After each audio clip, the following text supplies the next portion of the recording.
যারা আইসিটি তেমন কিছু পড়ো নাই, লাস্ট মোমেন্টে এভাবে পড়লে তোমরা ইজিলি 25-এ 25 পাইতে পারবে MCQ. Hi everyone, this is me Adhara and welcome to my YouTube channel simply অধরা।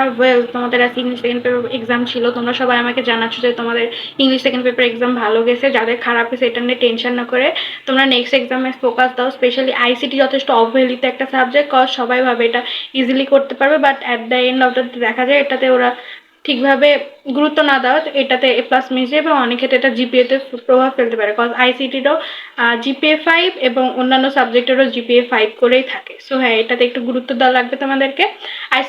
আইসিটির এমসিকিউ এ প্লাস পাওয়া অনেক বেশি ইজি। আমিও আইসিটিতে ফুল মার্ক পাইছিলাম। আমাদের ফুল সিলেবাস ছিল, তারপরে আমি এটা ম্যানেজ করতাম। তোমরা এখন দাগানো, যারা বই দাগায় রাখছো আগে থেকে এমসিকিউর জন্য তাদের জন্য ভালো, যারা দাগাও নেই তাদের টেনশন করার দরকার না। এখন অনলাইনে অনেক ফ্রি বই পিডিএফ তোমরা পাবে, সেখান থেকে যে কোনো একটা কালেক্ট করে দাগানো লাইনগুলো ভালো করে পড়ে নিবা।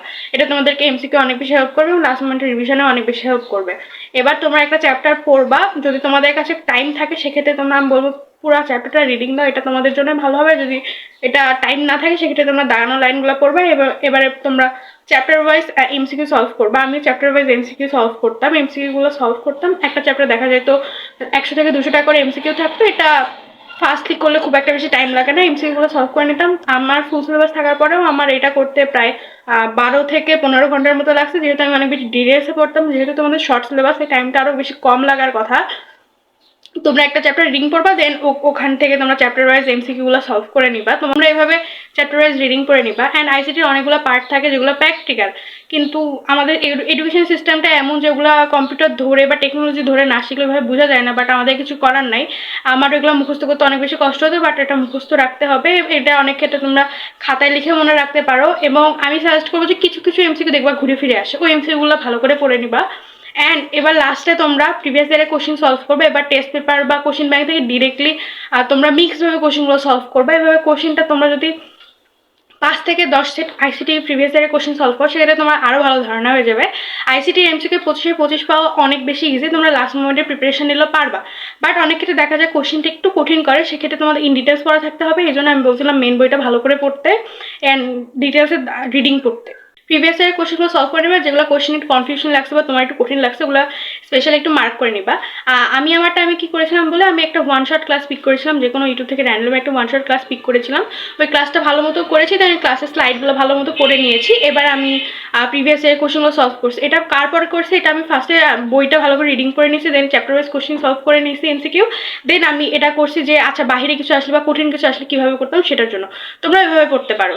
আইসিটি একটু ভালো করে কেয়ারফুলি পড়ো, যে দেখা যায় অনেকে এটা খুব একটা কেয়ারফুল হয় না, তো অনেক ক্ষেত্রে এই জিনিসটা কঠিন হয় এবং ইভেনচুয়ালি আইসিটিতে এ প্লাস মিস যায়। এটা যথেষ্ট একটা সেন্সিটিভ সাবজেক্ট, তো সেক্ষেত্রে আমি বলবো একটু ভালো করে পড়তে। আর তোমাদের কার কেমন এক্সাম যাইতেছে এবং ইংলিশ সেকেন্ড পেপার এক্সাম কেমন গেছে আমাকে কমেন্ট সেকশনে জানাইতে পারো। আইসিটি সাজেশন এবং অন্যান্য রিসোর্সের ফ্রি পিডিএফ পেতে আমার হোয়াটসঅ্যাপ চ্যানেলে জয়েন করতে পারো। এবং হোয়াটসঅ্যাপ চ্যানেলের লিঙ্ক আমার এই ভিডিও ডেসক্রিপশন এবং পিন কমেন্টে অ্যাড করা থাকবে। লাস্ট মোমেন্টের জন্য আমি আমার সর্বোচ্চটা দিয়ে ট্রাই করতেছি তোমাদেরকে হেল্প করার জন্য। তো তার জন্য অবশ্যই আমার ইউটিউব চ্যানেলটাকে সাবস্ক্রাইব করে রাখবা, না আইদার তোমরাই মিস আউট করবা। আর যাদের এক্সাম ভালো যাচ্ছে না, এক্সাম গ্যাপে পড়ে এ প্লাস পাওয়া সম্ভব নাকি, তারা এটা নিয়ে টেন্স, তাদেরকে বলতে চাই এক্সাম গ্যাপে পড়ে এ প্লাস পাওয়া সম্ভব। এটার জন্য তোমাদের রাইট স্ট্র্যাটেজি এবং রাইট গাইডলাইন ফলো করতে হবে। পাশাপাশি যেগুলো জিনিস ইম্পর্টেন্ট এবং যেগুলো জিনিস ঘুরে ফিরে আসে সেগুলো জিনিস বারবার প্র্যাকটিস করতে হবে। এটার জন্য আমি তোমাদেরকে সাজেস্ট করবো বেশি বেশি করে সিকিউ সলভ করতে এবং ইম্পর্টেন্ট সিকিউগুলো বারবার সলভ করতে এবং ওগুলো রিপিটেশন করতে। এখন কথা হলো ইম্পর্টেন্ট সিকিউ আজ কোনটা তোমরা কীভাবে বুঝবা লাস্ট মোমেন্টে, সেজন্য আমি তোমাকে সাজেস্ট করতেছি সায়েন্স ব্যাগের টিম তান্ডব কোর্সটা।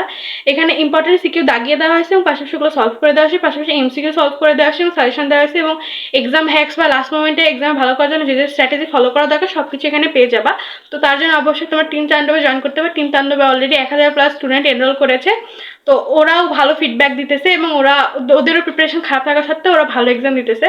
তো তোমরা চাইলে সায়েন্স ব্যাগের টিম তান্ডব কোর্সে জয়েন করতে পারো। টিম তান্ডব কোর্সে জয়েন করার জন্য তোমরা সায়েন্স ব্যাগের ফেসবুক পেজে নক দাও। সায়েন্স ব্যাগের ফেসবুক পেজের লিঙ্ক আমার এই ভিডিও ডেসক্রিপশন এবং পিন কমেন্টে অ্যাড করা থাকবে, সেখানে নক দিয়ে আমার নাম বলে তোমাদের স্পেশাল ডিসকাউন্ট পাবে। So yeah, that's all for today. তোমাদের কোনো কনফিউশন বা কোশ্চেন থাকলে আমাকে কমেন্ট সেকশনে আস্ক করতে পারো। And for more resources, notes and updates, you guys can follow my WhatsApp channel. That's it for today. আসসালামু আলাইকুম।